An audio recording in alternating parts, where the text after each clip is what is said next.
রহিম। আসসালামু আলাইকুম। আমি ব্যারিস্টার আহমেদ আল ফারাবী। আশা করি আপনারা সবাই ভালো আছেন। আজকে একটা গুরুত্বপূর্ণ টপিকস নিয়ে আপনাদের সাথে আলোচনা করতে চাচ্ছি। এই টপিকসটা, এই ওয়ার্ডটা আপনারা প্রায় আমার ভিডিওতে শুনে থাকবেন। সেটা হচ্ছে গিয়ে cover letter and travel plan অথবা ট্রাভেল আইটিনারি। আসলে যখন একটা ফাইল জমা দেওয়া হয়, একজন ভিসা অফিসার কিন্তু ট্রেন্ড আপ যে সে কভার লেটারটা খুঁজতে থাকে, আপনার সম্পর্কে সে জানতে থাকে বা জানতে চায়। ফর্মের মধ্যে কিন্তু আপনার অনেক ইনফরমেশন থাকে, কিন্তু আপনার অনেক কিছু বলার সুযোগ থাকে এই কভার লেটারে।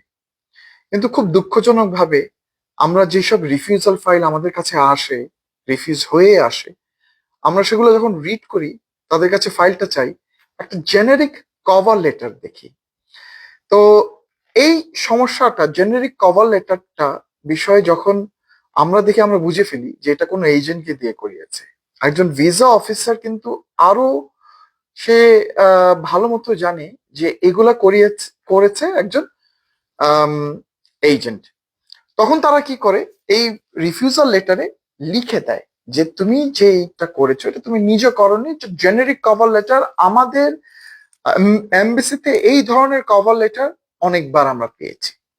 তো কভার লেটারটা আসলে দেখা যায় যে অনেক মানুষের যারা ফর্ম ফিল আপ করছে তারা ভালো ইংলিশ পারে না। এই ইংলিশ না পারার কারণে আগে যে কভার লেটার গুলো দিয়েছে সেখানে শুধু নাম, ঠিকানা, পাসপোর্ট নাম্বার চেঞ্জ করে একই জিনিস দিয়ে দেয়। একটা কভার লেটার ভিতরে অনেক কিছু থাকা লাগে, আপনার প্রিভিয়াস ট্রাভেল হিস্ট্রি, আপনার এই পারপাসটা কি, আপনার ইকোনমিক সিচুয়েশনটা কিরকম, আপনি কেন ফেরত আসবেন, আপনি কি কি করেছেন। অনেকটা আপনাকে যেন আপনি অ্যাডভার্টাইজ করছেন। আমরা যখন অ্যাডভার্টাইজ করি তখন কিন্তু একটু বাড়ায় চাড়ায় বলি, এবং এটাতে কোনো খারাপ কিছু নাই। একটু বাড়ায় চাড়ায় বললে অ্যাকর্ডিং টু ল এটাকে ব্রিটিশ ল এর আন্ডারে বলে মেয়র পাফ। মেয়র পাফ আমরা আমাদের এলএলবি ফার্স্ট ইয়ারে পড়েছিলাম।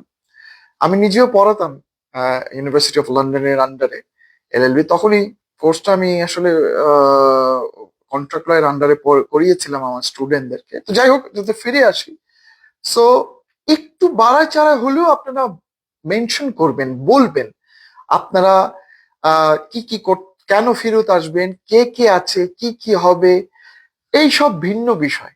তো কভার লেটারটা জানাটা খুব জরুরি, খুব জরুরি। দ্বিতীয়টা হচ্ছে গিয়ে একটা প্রপার ট্রাভেল আইটিনারি।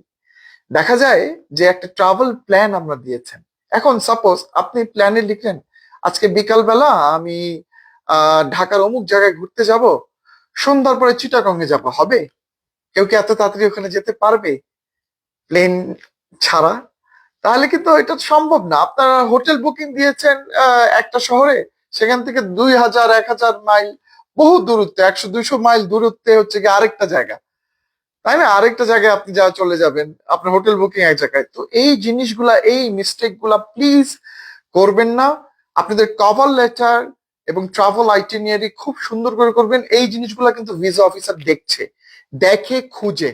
এমনকি যখন রিফিউজাল লেটার গুলো আমরা পড়ি, বলে দেয় যে তোমার ট্রাভেল আইটিনারিটা জেনেরিক, ওয়েল ডিজাইনড না।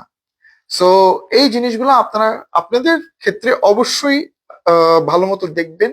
আর আমরা তো করছি, আমাদের সাথে কথা বলবেন, আইডিয়া নেবেন, এবং যদি মনে হয় যে হ্যাঁ করবেন কাজ, আমাদের সাথে করবেন, অবশ্যই মোস্ট ওয়েলকাম।